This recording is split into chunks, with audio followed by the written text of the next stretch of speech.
다음 32번. 상권 범위의 결정 요인에 대한 설명으로 가장 옳지 않은 것은 1번 상권을 결정하는 요인에는 시간 요인과 비용 요인이 포함된다.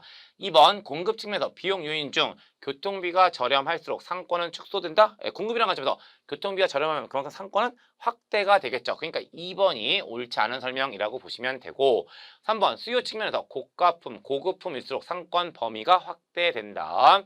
4번 재화의 이동에서 사람을 매개로 하는 소매 상권은 재화의 종류에 따라 비용 지출이나 시간 사용이 달라지므로 상권의 크기도 달라진다.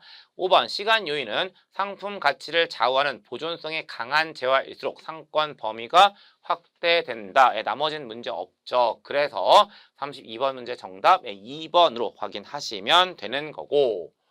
다음 33번 소매점포의 다른 입지 유형과 비교할 때 상대적으로 노면 독립 입지가 갖는 일반적인 특징으로 가장 옳지 않은 것은 1번 가시성이 좋다. 2번 다른 점포와의 시너지 효과를 기대하기 어렵다의 그러니까 그것만 독립적으로 있는 거니까 시너지 효과를 기대하기는 어려울 거고요. 3번 임대료가 낮다. 4번 주차 공간이 넓다. 5번 마케팅 비용이 적게 든다. 독립적 입지니까 거기까지 사람들이 오게 만들기 위해서는 뭔가 홍보들을 많이 해줘야 되니까 독립 입지를 가지게 되면 마케팅 비용은 많이 들어가는 특징을 가지게 돼요. 그래서 33번 문제 정답 5번으로 확인하시면 되는 거고.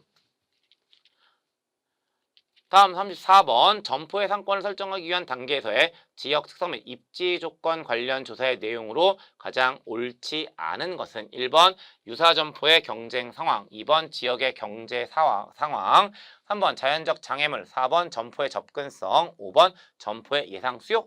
지금 입지 조건에 대한 조사니까 예상 수요하고는 전혀 상관이 없습니다. 그래서 34번 문제 정답 5번으로 확인하시면 되는 거고.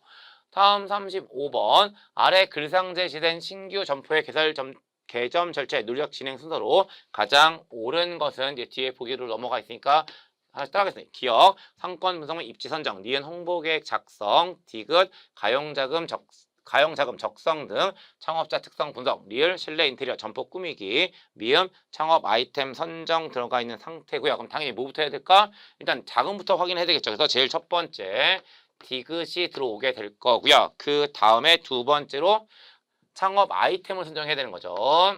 그리고 창업 아이템 선정되고 나면 그 다음에 이제 상권 분석 및 입지 선정이 돼야 되고요. 그게 끝나고 나면 이제 실내 인테리어 및 점포를 꾸며야 되고 이제 그걸 기반으로 홍보 계획을 작성해 주면 돼요. 요게 바로 그 순서가 되는 거고. 그럼 이제 뒤에 보기 보시면 디귿, 미음, 기역, 리을, 니은으로 구성되는 거 찾으시면 되니까 5번이 되네요. 그래서 35번 문제 정답 5번으로 확인하시면 되는 거고. 다음 36번 공간 분배 원리나 소비자의 이용 목적에 따라 소매점의 입지 유형을 분류하기도 한다. 이들 입지 유형과 특성의 연결로서 가장 옳은 것은 하면서 역시 요 안에 섞어놓고 있는 상태가 되니까 하나씩 하나씩 보도록 할게요. 먼저 1번 적응형 입지 지역 주민들이 주로 이용하는 것은 생활형 입지에 대한 설명이라고 보시면 되죠. 다음 2번 산재성 입지. 거리에서 통행하는 유동인구에 의해 영업이 좌우됨. 이건 산재성 입지가 아니고요. 적응형 입지와 관련된 내용이라고 보시면 돼요. 다음 3번 집재성 입지. 동일 업종끼리 모여있으면 불리함. 동일 업종끼리 모여있으면 불리한 것은 산재성 입지에 대한 설명이라고 보시면 되죠. 다음 4번 생활형 입지. 동일 업종끼리 한 곳에 집단적으로 입지하는 것이 유리함. 모여져 있는 것은 집재성 입지에 대한 설명이 되는 겁니다. 다음 5번 집심성. 배후지나 도시의 중심지에 모여 입지하는 것이 유리함. 요건 집심성 입지에 대한 설명으로 옳은 설명이 되죠. 그래서 36번 문제 정답 5번으로 확인하시면 되시는 거예요. 36번 그렇게 보시면 되고. 다음 37번 대지 면적에 대한 건축물의 연면적의 비율은 용적률을 계산할 때 연면적 산정에 포함된 항목으로 가장 옳은 것은 1번 지하층의 면적, 2번 주민 공동시설 면적, 3번 건축물의 부속 용도가 아닌 지상층의 주차용 면적, 4번 건축물의 경사 지붕 아래에 설치하는 대피 공간의 면적, 5번 초고층 건축물과 준초고층 건축물에 설치되는 피난 안전구역의 면적, 지하층의 면적, 공동시설 면적, 대피공간 면적, 피난 안전구역의 면적은 용적률을 계산할 때 포함되지 않습니다. 하지만 지상층의 주차장의 면적은 포함이 되니까 37번 문제 정답 3번이 되겠죠. 그래서 그렇게 37번 문제 보시면 되는 거고, 다음 38번 소매업의 공간적 분포를 설명하는 중심성 지수와 관련된 설명으로서 가장 옳지 않은 것은 1번 상업 인구는 어떤 지역의 소매 판매액을 1인당 평균 구매액으로 나눈 값이다.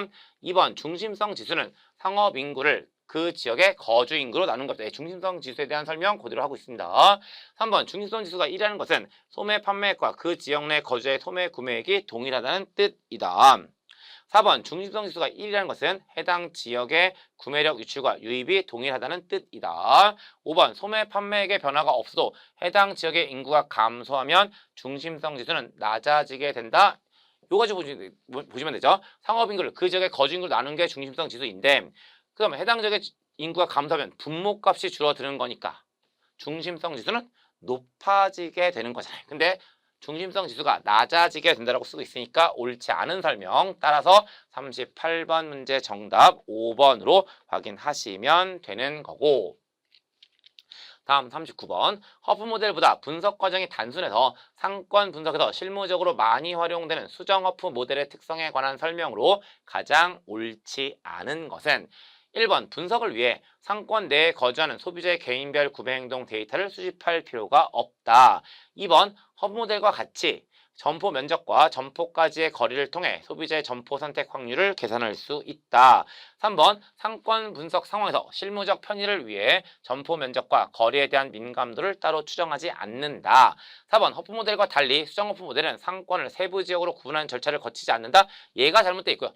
허브 모델이든 수정 모델이든 상권을 세부 지역으로 구분하는 절차는 포함되어 있지 않습니다. 그래서 4번이 옳지 않은 설명 되는 거고, 다음에 5번 허브 모델에서 추정해야 하는 점포 면적과 이동 거리 변수에 대한 소비자의 민감도 계수를 1과 -2로 고정하여 인식한다. 옳은 설명이 되죠. 그래서 아까 이미 설명드린 것처럼 39번 문제 정답 4번으로 확인하시면 되는 거고, 다음 40번 복수의 입지 후보지가 있을 때는 상세하고 정밀하게 입지 조건을 평가하는 과정을 거치게 된다.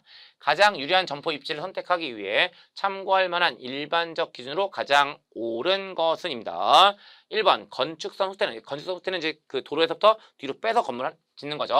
성과 건물의 건축 가시성을 높이는 긍정적 효과를 가진다. 거리에서 살짝 들어가서 건물을 짓다 보니까 상가 건물의 가시성은 낮아지는 특성을 가져요. 그래서 1번은 옳지 않은 설명이라고 보시면 되고, 다음 2번 점포 출입구 부근에 단차가 있으면 사람과 물품의 출입이 용이하여 좋다. 단차는 그 계단 같은 거, 그 계단인 게 단차니까 단차가 있으면 당연히 이동은 좋지 않을 거예요. 그러니까 2번도 옳지 않은 설명이라고 보시면 되고, 다음 3번 점포 부지와 점포 형태는 정사각형에 가까울수록 소비자 흡인에 좋다. 도로와 면한 부분이 크면 클수록 좋기 때문에 정사각형보다는 직사각형이 더 좋아요. 다음 4번 점포 규모가 커지면 매출도 증가하는 경향이 있으므로 점포 면적이 클수록 좋다. 물론 점포 면적이 크면 매출도 증가하는 경향이 없지 않아 있긴 하겠지만, 그렇다고 해서 무조건 점포의 면적을 키우는 것은 아니고요. 적정한 수준의 점포 면적을 가지고 있는 것이 가장 좋죠. 그래서 4번도 옳지 않은 설명이라고 보시면 되고, 5번 평면도로 볼 때 점포가 도로에 접한 정면 너비가 깊이보다 큰 장방형 형태가 유리하다. 이 장방형이 직사각형을 의미하는 거잖아요. 그래서 5번이 옳은 설명이라고 보시면 되죠. 그래서 40번 문제 정답 5번으로 확인하시면 되는 거고,